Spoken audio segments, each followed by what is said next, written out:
नमस्कार। Applied zoology की श्रृंखला में पहला प्रश्न है, वुचेरेरिया बैनक्रॉफ्टी क्या है? वुचेरेरिया बैनक्रॉफ्टी एक परजीवी कृमि फाइलेरिया निमेटोड है जो फाइलेरियासिस या हाथी पाँव का रोग का कारण बनता है। यह मनुष्य के लसिका तंत्र में रहता है। यह मच्छरों क्यूलेक्स एनोफिलीज द्वारा संचालित होता है। इसका जीवन चक्र अंतिम पोषक मनुष्य तथा मध्यवर्ती पोषक मच्छर होता है। यह रोग लसिका तंत्र को अवरुद्ध कर देता है, जिससे सूजन आती है, विशेष रूप से पैरों और जननांगों में उत्पन्न होता है और यह उष्णकटिबंधीय क्षेत्रों में आम बीमारी है। वुचेरिया बैनक्रॉफ्टी का अंतिम पोषक कौन है? वुचेरिया बैनक्रॉफ्टी का अंतिम पोषक मनुष्य है। यह मनुष्य के लसिका तंत्र में कृमि वयस्क अवस्था में रहता है। माइक्रोफाइलेरिया लार्वा उत्पन्न करता है। माइक्रोफाइलेरिया रक्त में प्रवाहित होते हैं और मच्छरों द्वारा चूसे जाने पर उनके शरीर में विकसित होते हैं। मनुष्य में कृमि यौन प्रजनन करता है और रोग के लक्षण जैसे लसिका अवरोध, सूजन उत्पन्न करता है। इस प्रकार मनुष्य इसके जीवन चक्र का महत्वपूर्ण हिस्सा है। वुचेरिया बैनक्रॉफ्टी का मध्यवर्ती पोषक कौन है? वुचेरिया बैनक्रॉफ्टी का मध्यवर्ती पोषक मच्छर है, विशेष रूप से क्यूलेक्स, एनोफिलीज और एडिस प्रजातियां। मच्छर जब संक्रमित मनुष्य का रक्त चूसता है तो माइक्रोफाइलेरिया उसके शरीर में प्रवेश कर जाते हैं।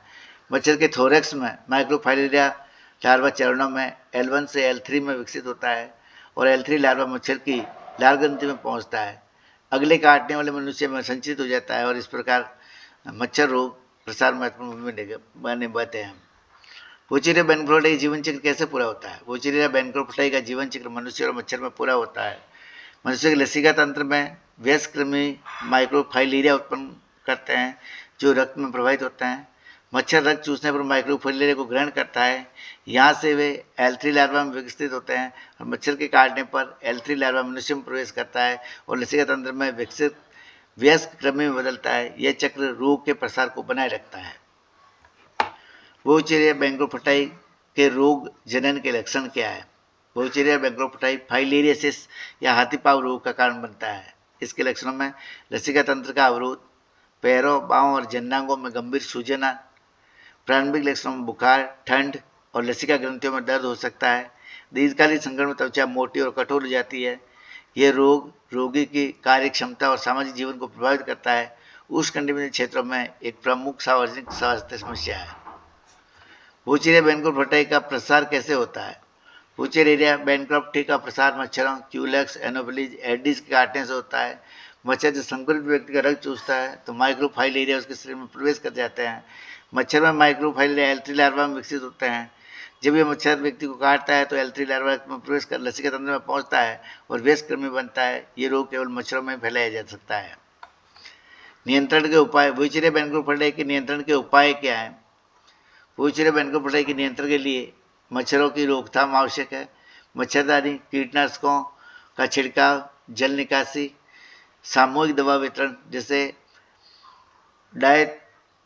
डाइइथाइल कार्बमेजीन, आइवरमेक्टिन माइक्रोफाइलेरिया को नष्ट करता है। व्यक्तिगत सुरक्षा के लिए मच्छर भगाने वाली क्रीम, पूरे कपड़े पहनना, जागरूकता अभियान और स्वच्छता में महत्वपूर्ण है। विश्व स्वास्थ्य संगठन के कार्यक्रमों में फाइलेरियासिस उन्मूलन में सफलता प्राप्त की है।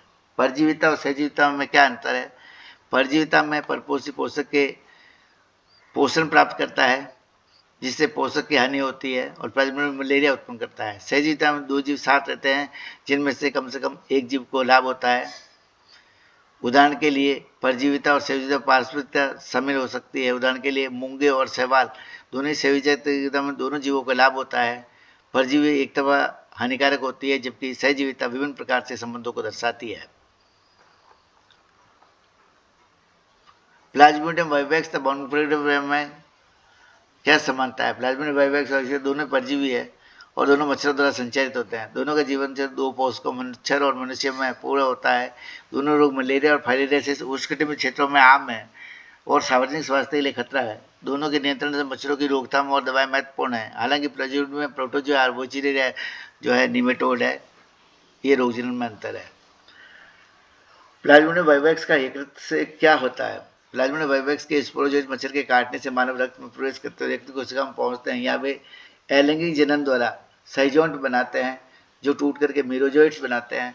कुछ स्पोरोजोइट्स जो है हाइपेनोजोइट्स के रूप में निष्क्रिय रहते हैं जो बाद में पुनरावृत्ति मलेरिया का कारण बन सकते हैं।